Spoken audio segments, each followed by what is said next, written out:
everyone. As Keith mentioned, I'm Neha Kumar. I'm new faculty at the Samlan School of International Affairs and at the School of Interactive Computing. I wanted to mention quickly before I begin my talk that there's a sign-up sheet that I'm sending along for those of you who are interested in ICTD work, that's work that looks at technology and development. Please sign up. I will add you to the list. And this, you're not going to be getting too much spam, but basically announcements for talks such as this and about classes being offered, about meetups that we have once every few weeks, just if you're interested. All right, so I'll get started. First, to introduce myself. So I did my undergrad in computer science and math at UC Berkeley, and then got my master's in computer science from Stanford. This is also around the time that the very first ICTD conference was taking place at Berkeley, and that's how I got wind of it. Realizing that I could use my computing skills for social good, I went back to school to get my second master's in the Learning Design and Technology program at Stanford. And this is when I trained in design at the design school at Stanford, and also when I first grappled with fieldwork in ICTD, recognized that I was deeply passionate about the area and went ahead to get my PhD in ICTD under the incredible guidance of Professor Tapan Parekh. Over the years, I found a way to use my training in computer science, design, and ethnography to do my research. And in this talk, I will try to introduce you to how I do that. I'd like to start by sharing an experience from my early days of fieldwork. When I had just started my PhD, I was visiting a microfinance nonprofit in a small rural Indian town called Baswara. I was developing tools for financial literacy at the time, and the nonprofit worked with the women there in groups such as this to help cultivate responsible financial practices. I was there to observe these women, understand their workflows, and identify opportunities for the design of a technological solution that could ease their workflows. And in my interviews with them, I asked what problems they had. They said none. I didn't believe them, so I probed harder, and they laughed at me, insisting, "We don't have any problems. What problems should we have?" In my mind, there were many problems they should have had, with the laborious note-taking processes, having to maintain several paper records all at once, and so on. But in their world, this was a system that worked. They had access to more information than they had had before. Paper was a familiar resource, and record-keeping was time-consuming, but it was an activity that they did together, and they found engaging, not tedious. Their laughter made me uncomfortable, and it forced me to reflect for a while after I had left the field. It turned out to be a defining moment for me, for it decided the course of my research. And since then, the focus of my work has been to understand and critically examine the technology practices and socio-technical context of the people that I study, and to leverage this understanding to design appropriate technology interventions for them. With my work, I aim to broaden the scope of HCI research, not only so it better represents the world that we live in today, but also so it's better prepared to represent the world we're likely to see tomorrow, so that we, as researchers and designers in the Western world, are able to critically analyze and question the assumptions that we might make about the processes of technology design, engineering, adoption, and use. My work informs ICTD initiatives that focus on technology design and deployment for development, and it goes beyond a problems-first approach. And by that, what I mean is this, that all communities are in some way or other well-functioning and would like to be seen outside the grid of their problems. With my work, I look at basic needs such as health and education, and also beyond to concerns such as creative expression, entertainment, self-representation, and empowerment. Today, I'll share with you my findings on how marginalized groups use technology in ways that activate these concerns and how this use might address basic needs. Let's talk about marginality for a second. When we think about people on the margins, we typically think of people who are poor, disadvantaged in some way, and in general, left behind. We think of people in developing countries far away. We think of people who don't necessarily have much access to technology. Although this has been true for much of our past, the landscape is rapidly changing and is beginning to challenge what we've heard and read so far about the so-called digital divide. There's been a massive and rapid penetration of mobile technologies globally, as I'm sure you're all aware. And in this new emerging technology landscape, users along the margins are learning to engage with technology on their own terms for the first time, and the margins are fast becoming the majority technology users of the world. And in this chart, you can see the number of mobile, or the percentage of mobile subscriptions per person. I'm sorry, it's a bit outdated. The numbers have been growing since then, as you can imagine. My work looks at how mobile technologies are being used or could be used in ways that allow this growing majority of users to manifest their agency and relate in new ways to themselves, to their communities, to the world at large. A focus on mobile and media practices enables me to get to the bottom of this phenomenon. I will now present some of my dissertation work, for which I conducted a multi-sited ethnography to study how marginalized Indian youth appropriate mobile technology and through their leisure-driven media practices end up creating informal spaces of learning for themselves. I will then present Projecting Health, a project I've been intimately involved with post-PhD that allowed me to operationalize my ethnographic findings for better maternal and newborn health. I will close with discussing ongoing and future work. For both projects that I'm discussing, I traveled to a wide range of field sites across India, including metropolises such as New Delhi and Bangalore, smaller cities such as Bikaner and Lucknow, and many, many villages spread across the country. This is a photo I took from the roof of my temporary home in Bikaner. The methods I used included participant observation, focus group sessions, and hundreds of semi-structured interviews. I conducted all of my research without an interpreter, and although being an insider gave me easier access, especially because I knew the language, class differences were quickly perceived, making me enough of an outsider, sometimes worthy of daily articles in local newspapers, such as these. You can see how I'm towering over the kids. The people I spoke to came from all kinds of backgrounds. There were men, women, old and young, mobile shop owners, folk musicians, media pirates, and many, many very active mobile users. Most of them came from socioeconomically disadvantaged backgrounds. None of them had access to a desktop computer, and almost all of them, if not all actually, had access to a mobile phone.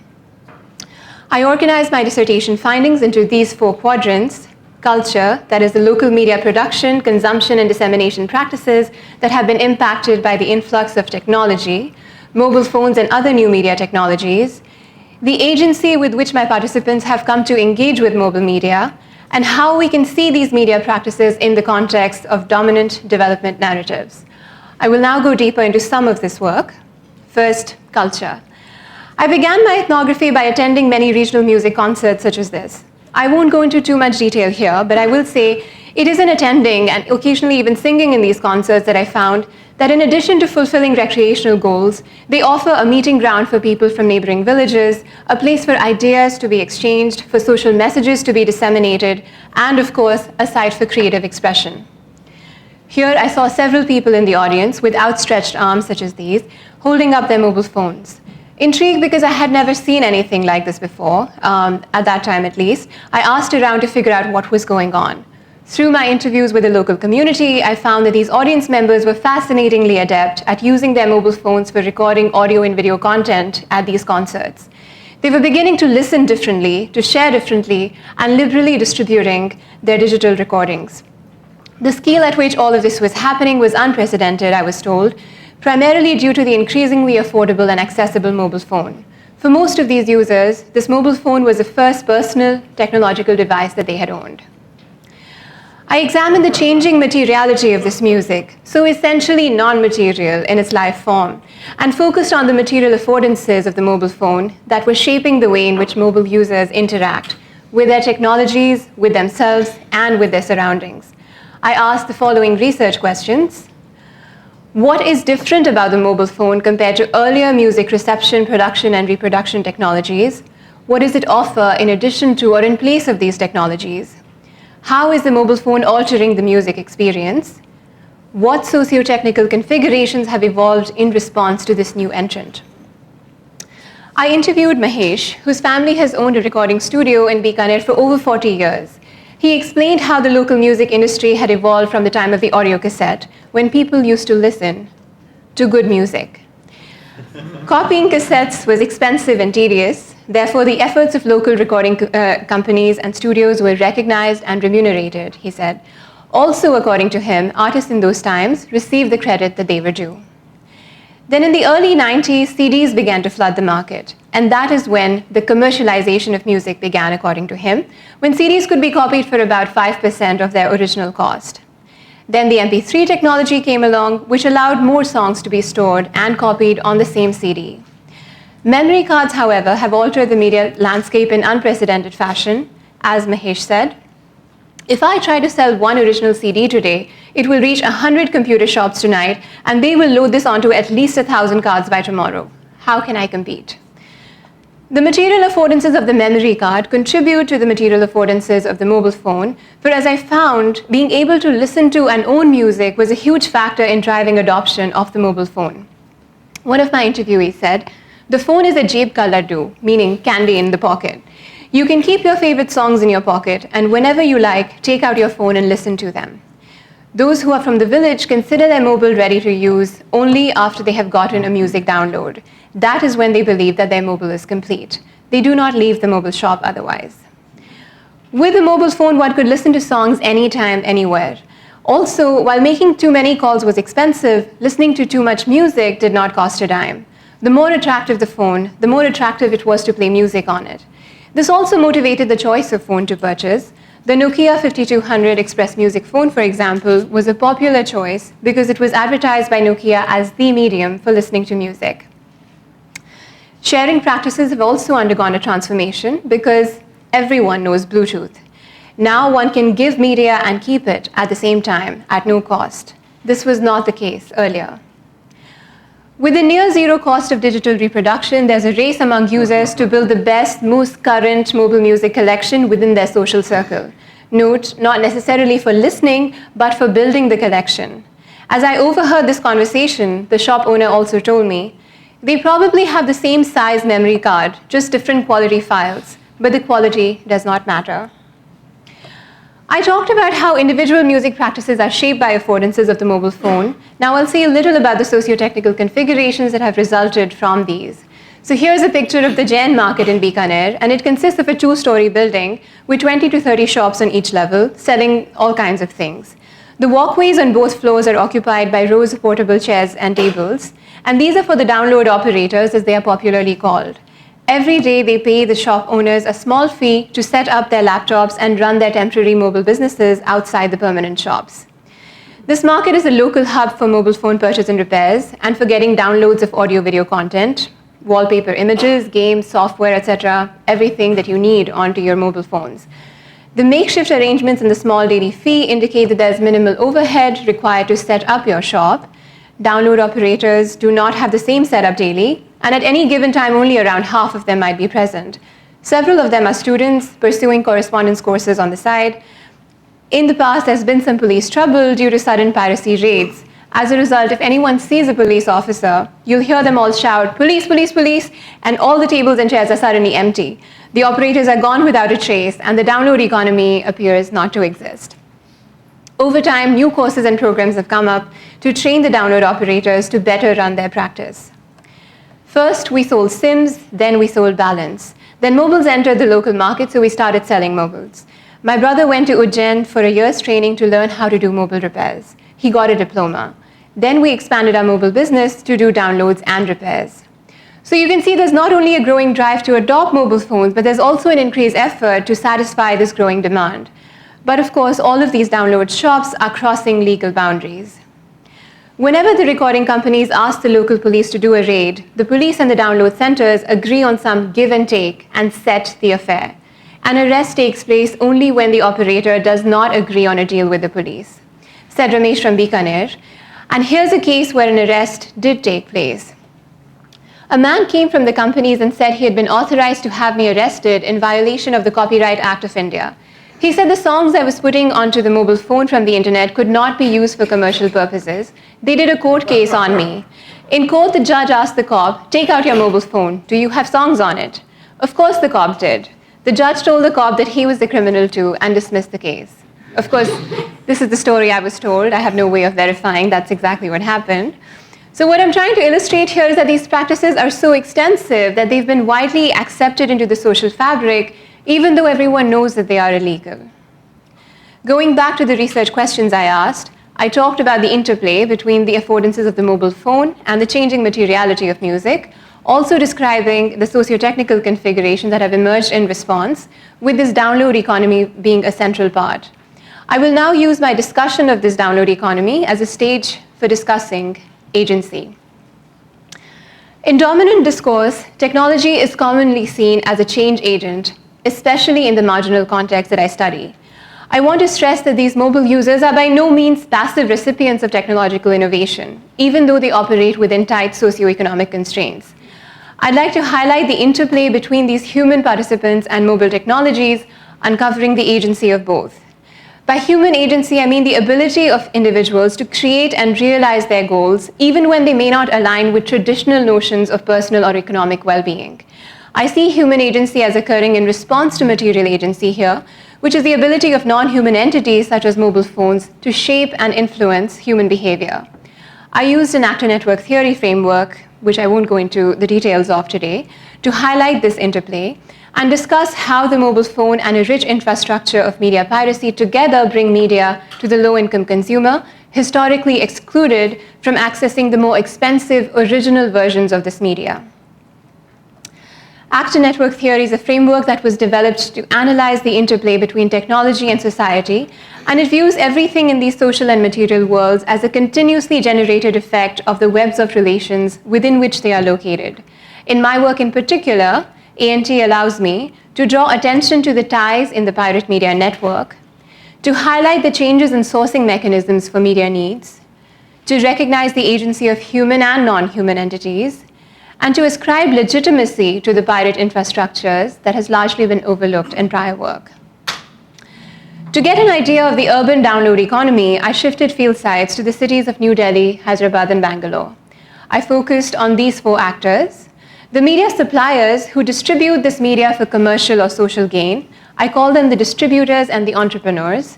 The media consumers who may be passive or active, the consumers and the alpha consumers.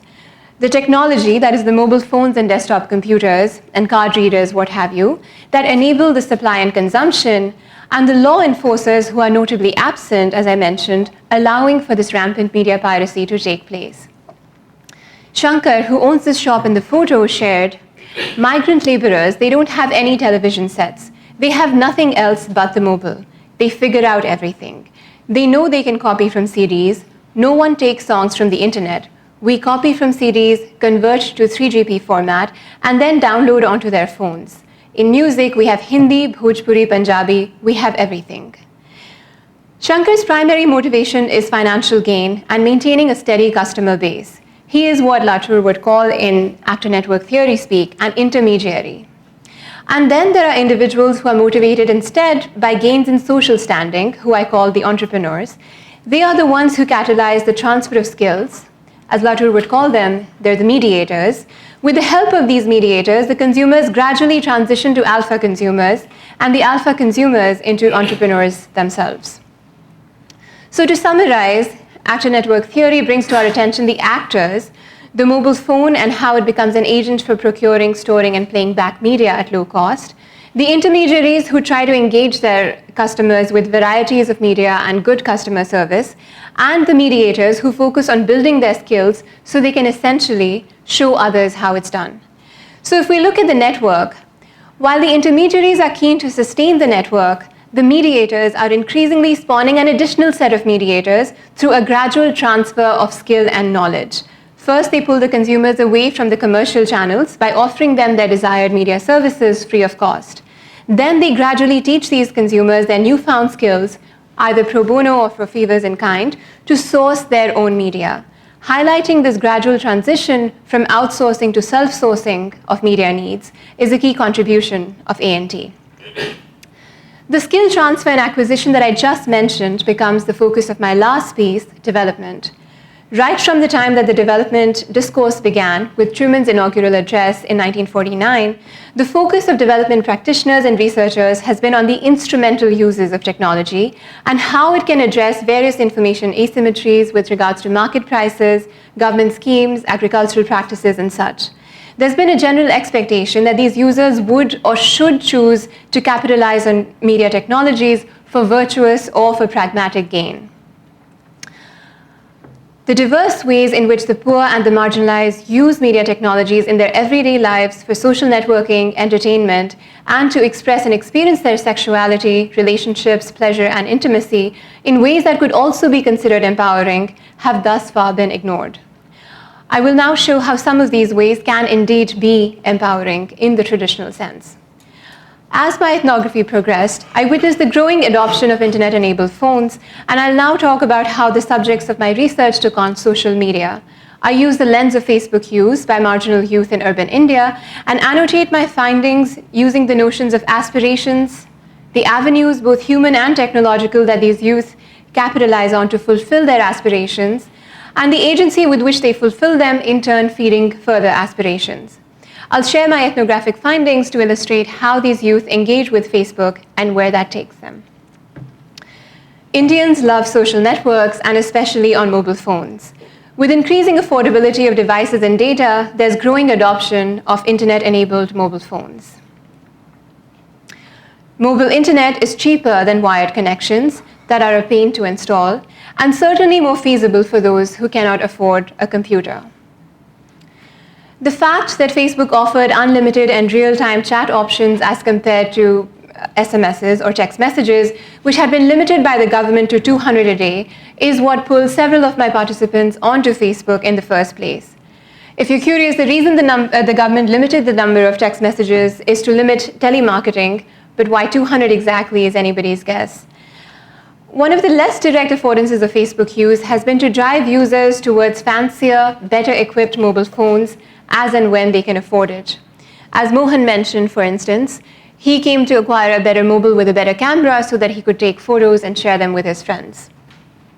As he said, Facebook has increased expenses for everyone. Facebook also represents for these youth the potential to connect to one another and to a global network that they did not have access to before, meeting a lot of new people and learning a lot of new things from them. This also includes learning how to communicate in new languages using Google Translate, as Amit did. As he said, at first it was hard. They did not speak English. I did not understand what they were saying. Then I asked someone. They told me that in Brazil they speak a language that starts with a P. But I can go to Google Translate and understand what they are saying. A girl called Monica accepted my friend request. She wrote me a message saying, "How are you? Reply me must. I am waiting." I went to Google Translate and wrote her a reply in English. Then I converted it back to that language and sent her the message. But Amit's English, like the others, is broken at best. So how do these users communicate, even if they are able to use Google Translate to go from English to foreign languages? Raju, who recently migrated to Delhi from his village in the nearby state of UP, shared how he overcame this barrier, saying, "The main barrier for people is their education, because of which they are unable to figure out the internet. They change the language on their phone to Hindi, but the language of the internet is English.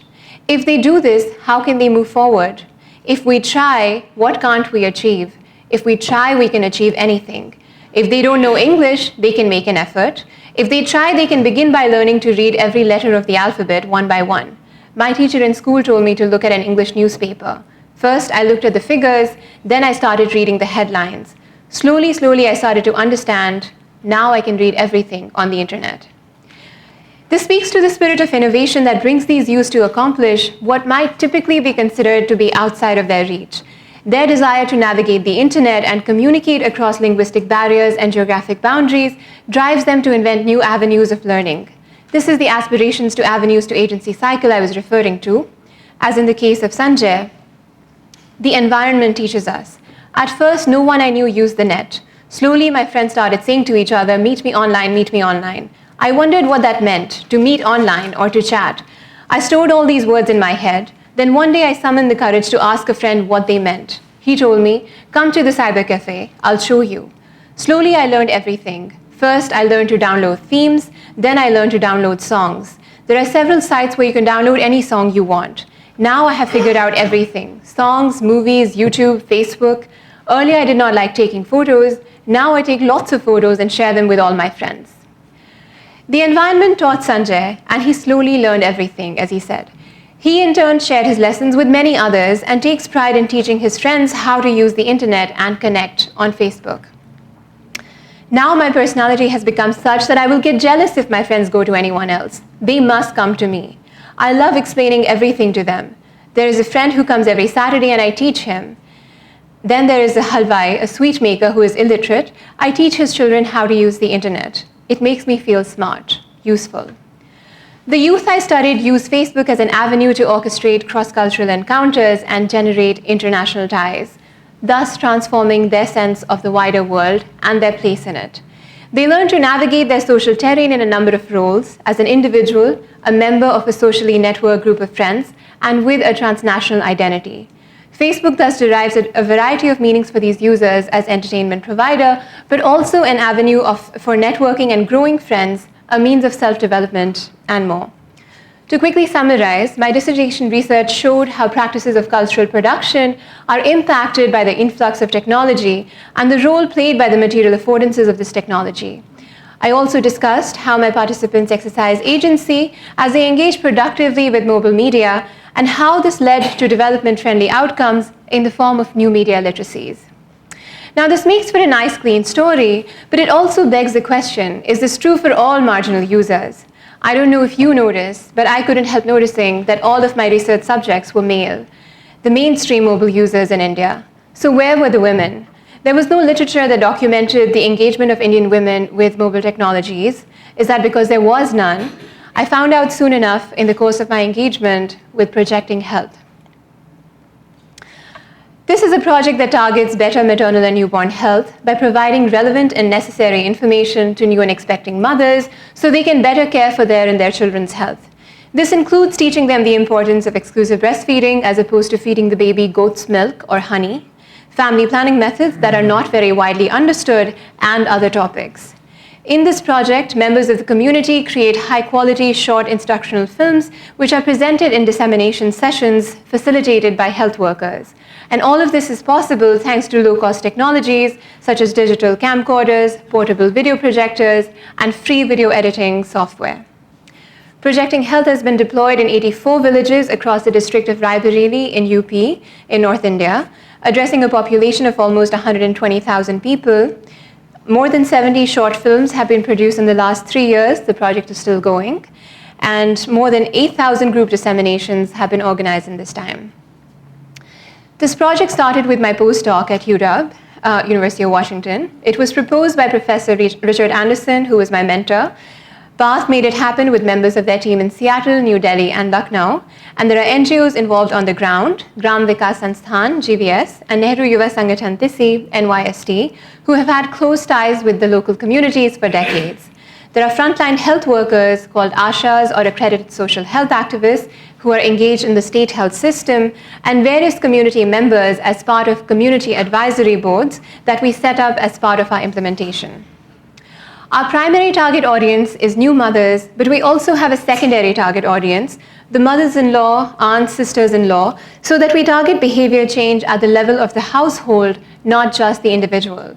This is particularly critical given the limiting social and patriarchal forces at play, also based on earlier findings in the space of public health. My first contribution to the project was a qualitative evaluation of the video creation and dissemination processes and how they had been appropriated by the community over a period of 2 years. Using observation and interviews, I studied the video creation process. The community advisory board members are responsible for crafting the health messages that are disseminated through these videos, factoring in the advice of medical experts as well as the voices of the community. The video production team that was initially trained by the partner organizations to film and to create these videos works in tandem with the community advisory board. I also studied the dissemination process as it is carried out by the ASHAs and received by the target audience, and the role that the Pico projector plays, that you can see in this photo here, including the benefits and challenges of using this device. As you can see, the women get together in a public space, such as a primary school building. The ASHA sets up the Pico projector, shows the women the video, and then discusses with them what they saw for about 10 to 15 minutes after the dissemination. Projecting Health is a large and complex socio-technical system, as you can see, and my study revealed several findings that shaped the course of the project. For one, I found by accident that some of the ASHAs were also organizing private screenings of their own accord. I interviewed a mother who had recently given birth, and she told me that when complications arose for her during labor, her family was able to identify them as danger signs from a projecting health video that they had seen, and they contacted the ASHA immediately. It struck me as unusual that the entire family, husband and father-in-law included, was present at disseminations because I had found these to consist almost entirely of women. On further inquiry, I found that the mother came from a conservative upper caste household where it is customary for family elders to restrict the young daughters-in-law from leaving the house until they've had a couple of kids. So this is the first 3-4 years. The village ASHA had taken the initiative to schedule and organize a dissemination in the mother's home without involving the partners, as is the norm.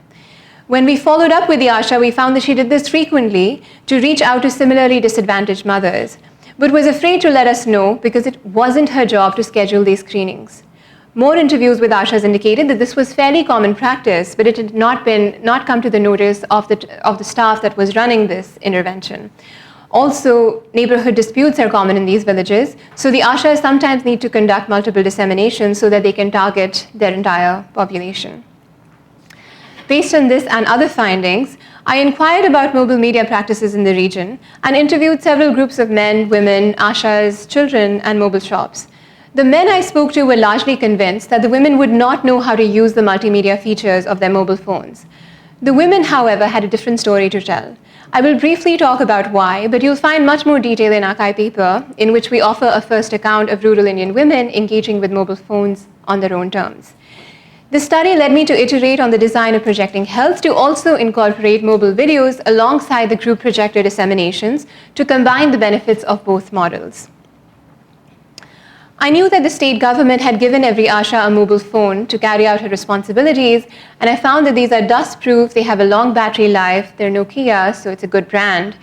All of that is awesome, but my interviews indicated that these are seldom used. Why? Because there's no memory card. All the ASHAs I interviewed have better equipped multimedia-enabled mobile phone. They're not Nokias, but they allow them to do much more. As one of the ASHAs said, I don't have any reason to use it, so it sits at home. When my phone battery goes dead and there is no electricity, then I look at it to tell the time. That's not what the state government had intended, for sure. Once we have cooked and fed lunch to everyone, taken care of all household chores, and before the dinner preparations begin, we get a little time to rest. When we are lying down not doing anything, we can go through the mobile and see what's on it. This way, we also end up seeing all the projecting health videos. Mobile phones give much more flexibility in terms of time, spaces, and audiences, as you can imagine, that projectors and group disseminations do not. Speaking of audiences, it is important to get the men on board so that they do not oppose, but in fact encourage their wives or daughters-in-law to attend these mysterious viewings. One of our ASHAs reasoned as follows: it is important for men also to know what is in the films. They may not be interested thinking this is for the women. But when women's health suffers, then men are the ones who have to take time out from their work and go to the hospital with them. The money for the treatment also comes out of their pockets. That might seem a little too rational perhaps, but it is important to note that the social and patriarchal barriers that render the presence of these men inappropriate in group disseminations no longer applies when it comes to men in their households watching these videos with their wives, so that they also remain at least moderately informed. Now, it's true that women are not absolutely mobile savvy as their male counterparts, but one of my key findings was that the women did not need to be completely mobile savvy. They were confident that the children nearby would help them if any help was needed. For example, with Bluetooth file transfers, because the children know everything. I was invited to speak to these girls at a local school, and when I talked to them about projecting health, one of them said, "If you want, you can give me the video files, and I can make sure that every house in my village has them in a week." Also, the state government of UP, that is currently run by Akhilesh Yadav, distributed free laptops to those who had successfully cleared high school exams in 2013.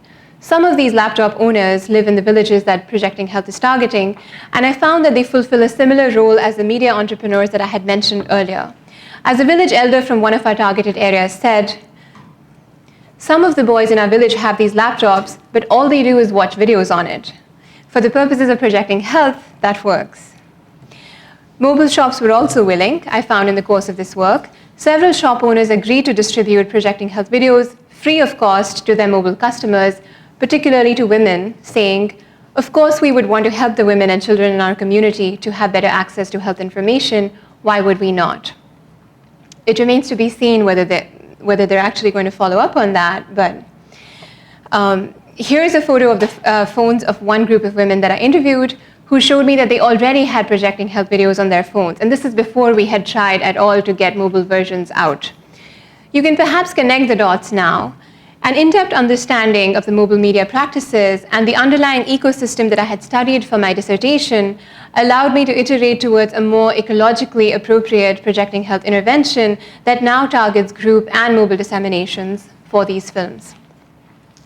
That brings me to the end of my discussion of some of the research that I've done, and I will now focus on discussing ongoing and future work. We, that is me and folks at University of Washington, are just writing up a study, due tomorrow actually, that uses interactive voice response as a design probe to better understand the interplay of the various dissemination channels that I mentioned, such as the ashas, the laptop owners, or the mobile shops, in this highly unstructured, offline, and informal socio-technical system of media sharing. The questions we ask include: how does information travel along the different dissemination channels? How can we trace the path that digital media traverses? Who are the intermediaries, the mediators in this case? And how could we use our findings to make design recommendations for other domains? This understanding is key so that we can design larger scale interventions, not just address small groups of users that most ICTD projects have done in the past. This project came out of a maternal and newborn health hackathon win, actually, and it's an Android application called Baby Steps, which aims to monitor growth, development, and immunization for a baby's first 2 years. The underlying motivation comes from the fact that early detection of growth, development, and disorders can prevent irreversible damage in children and save considerable expenses for the parents. The problem is that early signs are hard to read. Pediatricians in India are overstressed for time and on average see their patients for about 7 minutes and not at regular intervals. And parents don't know what milestones they should be looking for. So we're working with both pediatricians and parents to design this app. But building the app is only the first step. We'll have to see how diverse a population we can reach with this solution, and a natural follow-on design challenge will be: what combination of tools and practices can we build or leverage for those who are left out of the fray? I started working on this project just a few months ago when a group of public health professionals in India raised the widely prevalent problem of long waiting times in low-resource Indian settings. This is not just specific to India, it is a problem across nations and even in developed countries. The questions that were raised can be articulated as follows: how can we reduce actual waiting times in these clinics? How can we effectively utilize the reduced waiting times, so addressing the perceived waiting times of patients? And how can we generate awareness so that future visits are relevant and meaningful, so addressing preventable waiting times, particularly for non-urgent care situations?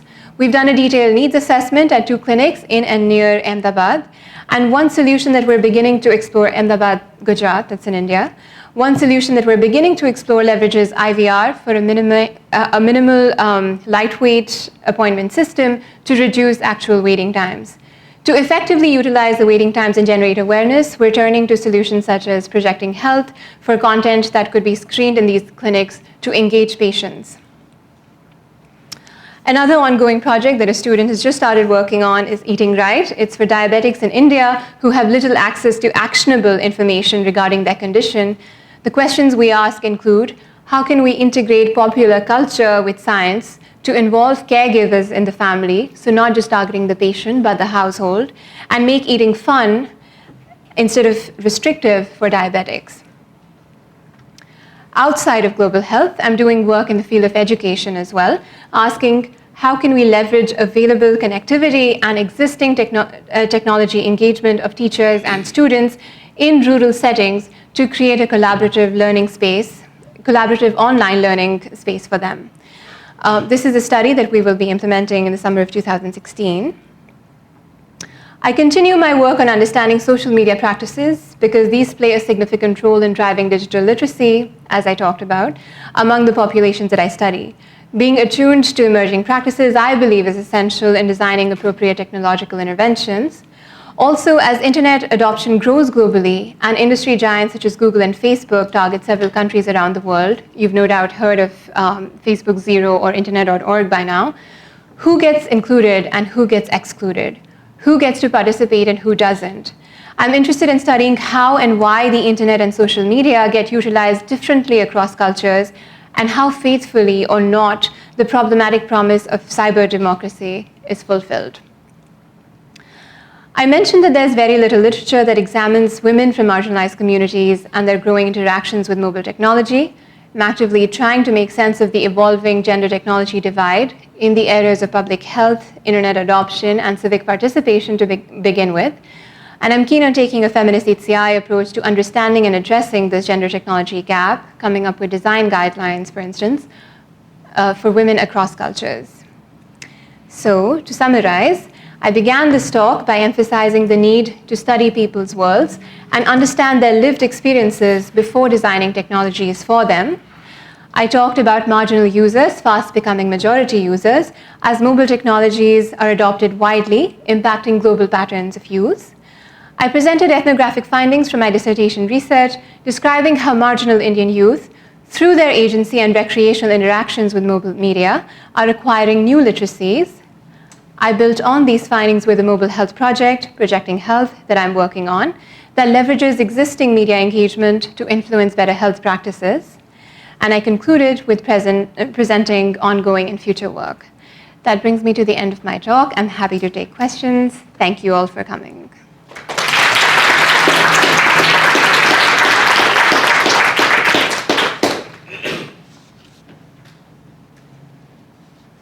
No questions. Yeah. I would guess you're looking for students to work with you on projects. Absolutely. These and potentially other ICTD projects. Yes? So I have a quick question on the sustainability of the project and the challenges that you faced working with stakeholders locally, and what measures did you take to bridge the distance? And when you went on site and did these interviews, having done a little bit similar work in Bangladesh, the distance really sort of comes into place. I'm curious, like, how did you manage that challenge? Okay, so you asked 3 questions. The first one was sustainability of the initiative. That is always a very good question with ICTD initiatives in general. We have had that as a central goal, and and that's precisely the reason why we've been working with the state health system. So not introducing our own actors, but working with the system that's already set up with goals and interests that are already existing. For instance, the ASHAs are assigned the job of addressing their population, making sure that they do institutional deliveries. That's part of their job that's assigned to them by the state health system. And so what we're trying to do essentially is giving them job aids, which will help them do that job better. Likewise, in the case of the NGOs, they've been there. They're part of that system. They've been there many years. Now, the funding is, of course, coming from us at this point. The hope is that as this state sees that this is a project that has been successful, is doing well, and that we get more visibility, they will start to kind of adopt this in their own work. We have actually gotten to that stage where the state Minister of Health has seen the work that we're doing. They asked us to implement this for the entire state of UP. We do not have the money for that. They're not giving us the money yet for that, but at least they've seen the work that we're doing, and so we've gotten that far. But it is something that we've thought about also at the level of why use these low-cost technologies or the free video editing software so that the costs are minimized and they're able to kind of do this on their own. We did see, for instance, that we started out with video training workshops at the beginning, so 3 years ago. But now, as new people join the team, we don't need to do those workshops again because the people who were doing them earlier are able to continue that practice as they move forward. So in some ways, there are certain practices that are part of this project that are continuing in a sustainable way. Yes, the funding still continues to come from outside sources. That was one question. And you had another question about bridging the distance. So bridging the distance between us, as in the researchers, and the women? Yes, and also the stakeholders in the debate and sort of the challenges that you face doing the interviews, just the timing aspect of it. Oh, the interviews. Okay. Well, I was going to say at first that we're working with people who are very much there. So the PATH team that's in Lucknow, they do weekly visits. And then the staff that we're working with, they're actually organizations that some of us have had an association with over, even before this project. For instance, the PATH team had actually worked with these organizations even before Projecting Health started. So in some senses, we chose the site because we had good ties that we could rely on. There are weekly conference calls that we have with this team to stay in touch with what's going on in the field. And I have myself made several visits to the field. There's another PhD student right now at the University of Washington who's been there a lot this summer, actually, starting December until now. He's made 4 or 5 trips already. And so it's good for people to go back because then the audience, the women, the ashas know that they're interested, they're going to keep coming. And so there is some incentive to sort of build a relationship with us. It's hard though. It is hard because ideally you want to be there all the time. You had another question? Okay. All right. Any other questions? Yes. You said that you are looking for students to work with you. And we are here and you are in Seattle, right? How can it work? No. I'm sorry I gave that impression. No, I was a postdoc in Seattle. I'm very much here now. I'm new faculty. I joined in August. I have a shared appointment in international affairs and interactive computing. Yes. Thank you for letting me clarify that.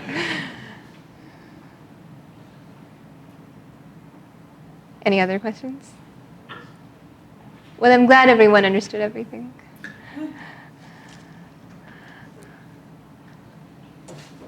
Thank you, Neha. Thank you.